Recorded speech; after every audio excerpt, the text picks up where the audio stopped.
इस गली का हाल देखा था कल। ये गली जो है बिल्कुल पानी में डूबी हुई थी, गटर के सीवरेज के पानी में डूबी हुई थी। आज ये मैनहोल भी खुल चुके हैं और ये जाहिद भाई जो हैं यहाँ पे विज़िट के लिए आए हुए हैं। लेबर्स काम कर रही है इनकी। ये हमारे चेयरमैन UC 34 के ये काम का मुआयना कर रहे हैं। ये मदरसा है जिसका ये काम करवा रहे हैं यहाँ पे बच्चों को। और ये हमारे ये घर के करीब ही ये जो है मुंशी ग्रामर स्कूल है।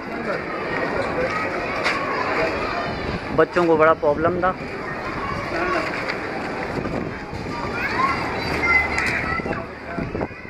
कल भी हो गया सुकून।